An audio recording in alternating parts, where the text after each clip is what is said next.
Assalamualaikum warahmatullahi wabarakatuh. Alhamdulillah baik anak-anak. Sebelumnya bagaimana keadaannya pada hari ini? Mudah-mudahan selalu dalam keadaan sehat walafiat ya. Baik, alhamdulillah. Baik anak-anak, selanjutnya sebelum kita masuk pada sub pelajaran selanjutnya, mari kita sama-sama membaca doa sebelum belajar sebelumnya ya.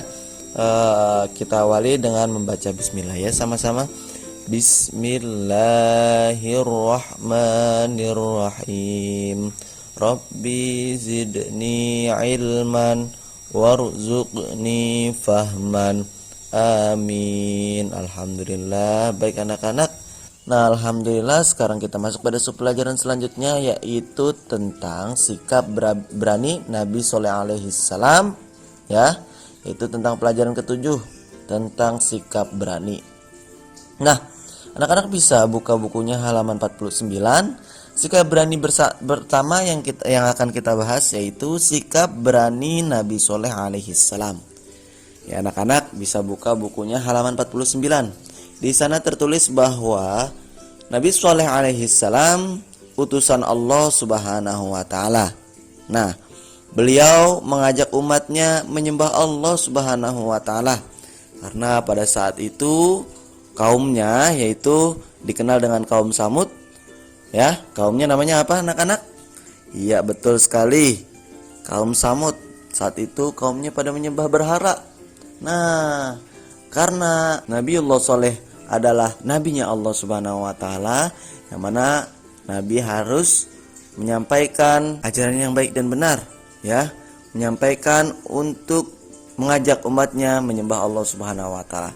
Dari itu Nabi Shallallahu alaihi wasallam mengajak umatnya yaitu kaum Samud untuk menyembah Allah Subhanahu wa taala. Nah, ketika mengajak umatnya Nabi Shaleh atau kaum Samud untuk menyembah Allah Subhanahu wa taala, tentu Nabi Shallallahu alaihi wasallam berani ya. Sangat berani ketika mengajak umatnya untuk menyembah Allah Subhanahu wa taala. Ketika itu memimpin dan menyelesaikan masalah umatnya dengan baik ya. Ketika terjadi masalah, Nabi Shallallahu alaihi wasallam mengajak umatnya ya menyelesaikan masalah tersebut dengan cara musyawarah. Bisa dipahami anak-anak ya. Maka dari itu sikap yang harus kita tanamkan ketika mengetahui tentang sikap beraninya Nabi Shaleh dalam menyebarkan pemahaman untuk menyembah Allah Subhanahu wa taala, untuk meyakini bahwa Allah Subhanahu wa taala itu Tuhan satu-satunya. Nabi Shaleh alaihi salam itu sangat berani.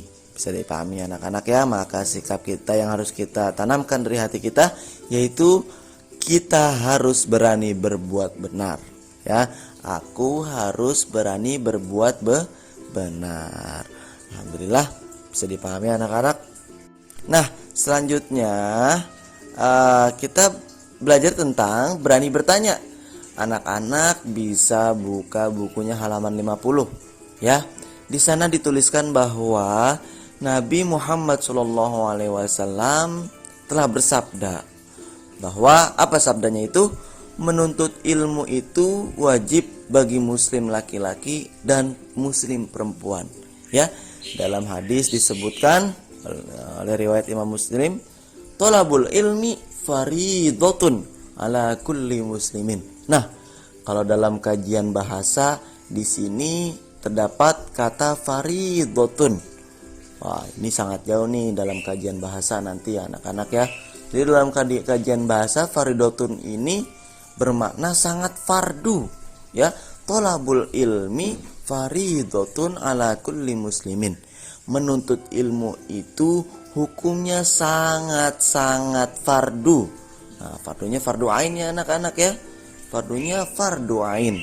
Apalagi menuntut ilmu sholat, wudhu dan lain sebagainya, fardunya fardu ain. Maksudnya apa fardu ain? Ketika individu tersebut, seseorang tersebut tidak menuntut ilmu tentang ilmu sholat, tentang ilmu wudhu, maka dia berdosa. Bisa dipahami anak-anak ya. Jadi fardu itu ada fardu ain, ada fardu kifayah. Bisa dipahami anak-anak ya. Jika fardu kifayah itu kefarduan ya, akan gugur ketika dalam satu kampung sudah dilaksanakan, sudah ada yang melaksanakan. Seperti contoh sholat jenazah. Sholat jenazah hukumnya fardu kifayah.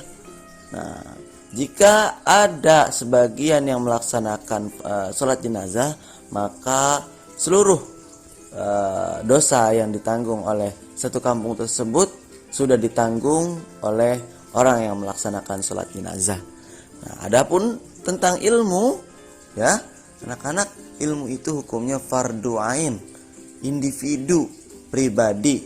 Setiap seorang itu wajib menuntut ilmu, terlebih ilmu sholat, ilmu berwudu, dan lain sebagainya.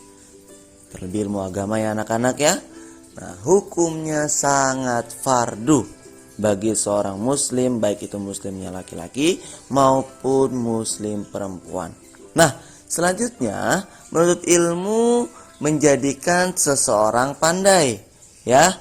Dengan menuntut ilmu, mudah-mudahan Allah Subhanahu wa taala menjadikan makhluknya kita menjadi orang yang pandai. Nah, orang yang sedang belajar selalu mengikuti dan memperhatikan pelajaran dengan baik. Iya, betul sekali. Tidak bercanda ketika belajar, tidak menganggap remeh ketika belajar, serius ketika belajar, dan ketika tidak tahu, anak-anak bisa bertanya. Nah, bisa dipahami anak-anak ya. Jadi, orang yang sedang belajar itu selalu mengikuti dan memperhatikan pelajaran dengan baik, ya, tidak meremehkannya. Nah, selanjutnya berani bertanya apabila ada pelajaran yang kurang dimengerti. Wah, ini harus ditanyakan ya anak-anak ya. Jika ada pelajaran yang tidak anak-anak mengerti, anak-anak bisa tanyakan ke gurunya, ya. Karena khawatir kalau terjadi kesalahan nanti sudah terbiasa sampai tua. Nanti dosanya bisa ngalir tuh anak-anak tuh. Ya, bisa dipahami anak-anak.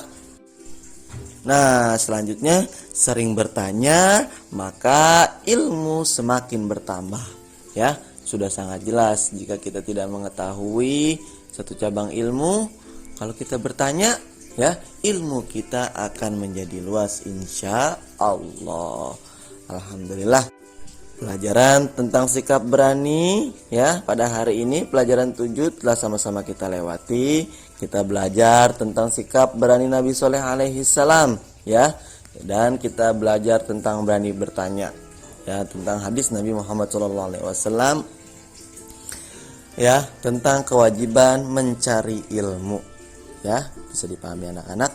Selanjutnya anak-anak bisa kerjakan tugasnya, yaitu halaman 49 pada kegiatan insyaallah aku bisa, dan halaman 50 pada kegiatan ayo berlatih. Nah, tugas selanjutnya anak-anak bisa kerjakan halaman 51 pada kegiatan insyaallah aku bisa, dan pada kegiatan ayo berlatih halaman 52. Bisa dipahami anak-anak ya. Semangat mengerjakan tugasnya ya anak-anak ya. Semangat belajarnya. Jangan lupa jaga kesehatan. Sampai ketemu lagi pada pertemuan selanjutnya. Assalamualaikum warahmatullahi wabarakatuh.